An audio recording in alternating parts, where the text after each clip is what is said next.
So, here's how Sean Strickland can become the middleweight GOAT after winning the championship. Just kidding, he already is the GOAT. Just do some simple MMA math here, guys. Izzy beat Silva, Sean beat Izzy, therefore Sean's the GOAT. Okay, just joking, of course, but what I am going to go over in this video is essentially the fight Sean should be taking to extend his reign as long as possible. Now, this isn't to say these are the fights that the UFC should be making, but these are just the best fights for Sean.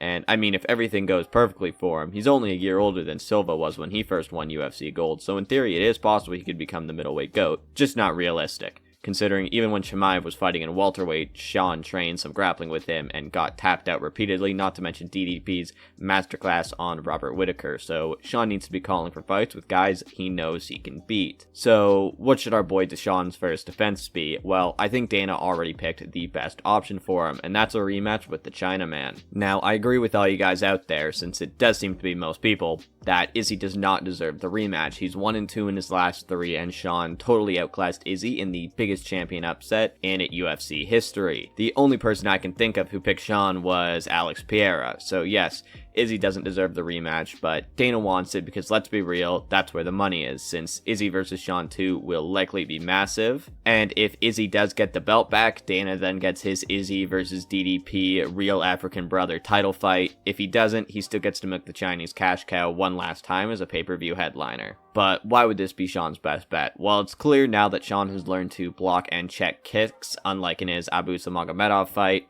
which I think is part of why people were saying Izzy was going to kill him so bad. He did so bad with kicks there, but his defense is, unmatched now that he's learned to block and check kicks, and by playing it smart and not overextending himself, he is simply above Izzy. And I know a lot of people said Izzy looked off or whatever last night, but no, let's be real. Sean just completely shut down his usual game plan of sitting back and throwing kicks and counters by forcing him against the cage and not getting in the pocket for too long, where Izzy would get a chance to KO him, just like he did Alex Pereira, when Alex Pereira was going for the finish in their second MMA fight. Still 3-1 Potan though. Let's be real, part of the reason that Izzy's been at the top so long in middleweight has been that the middleweight has just been kind of mid for a while, and Sean completely exposed him.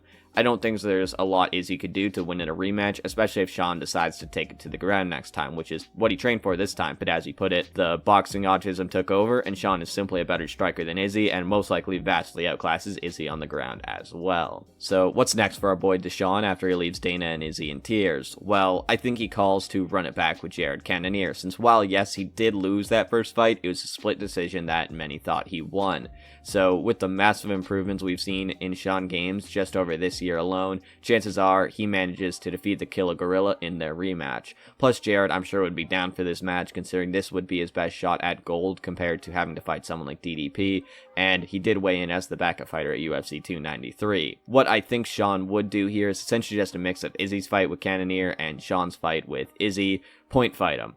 Since Jared couldn't do anything to outpoint Izzy, and Sean destroyed Izzy in that exact way, I believe Sean could do the same to Cannonier in their rematch. Now, defense 3. This is where things get tough for our boy Deshaun. His best bet here would be to take Marvin Vettori, but I don't think that would happen because at least he has history with Izzy and Jared. I think he could get away with those easier rematches and screwing DDP for at least a little bit, but Marvin Vettori, who is 2-3 in his last 5 with losses to Sean's prior 2 defenses in Jared and Izzy, it would be way too obvious Sean stucking DDP. And let's be real here, guys, Sean is not someone who's going to run from competition like that anyways. So Vettori would be Sean's best bet for a third defense, but no shot it's a match that will actually happen. Now, in this timeline, I assume Dana has Israel Adesanya and Dricus du Plessis do their Real African fight as a non-title pay-per-view headliner around the same time Sean fights Jared Cannonier, and perhaps on the co-main of Strickland versus Cannonier, we have Whittaker versus the winner of Costa versus Chimaev, which we'll get back to in just a little bit. So, third defense is going to have to be against DDP,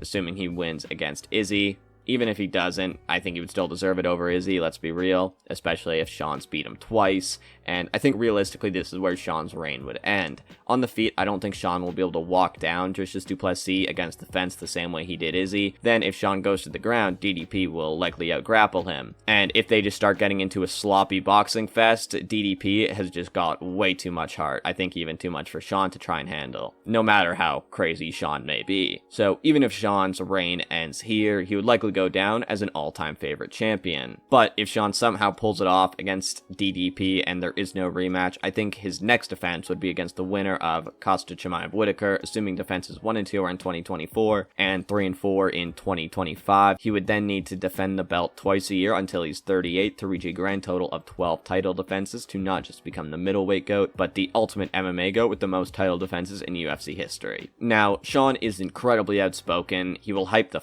out of his cards, and even before getting gold, he was beloved by his fans. So even if he only gets 1 to 2 defenses, he could still use this championship status to become an all-time favorite fighter. Considering going against Izzy, he was already the people's fighter. You know, Israel Adesanya, the most popular active UFC fighter. Note actives are not including Conor McGuashed here. But yeah, you know, people loved Sean even before he ever headlined a pay-per-view, but now you show him off to so many more people by having him headline pay-per-views, who knows how popular he could become. Since that's more realistic for Sean. He'll be a fan favorite 1 to 2 defensives, not the middleweight or all-time GOAT. But let me know in the comment section down below what you think Sean's best matchups would be to extend his title reign, and make sure to click like and subscribe to prevent Izzy from touching your dog. It'll give them an Izzy repellent force shield, just trust me. I'll be back with a video this Sunday, so see you all soon.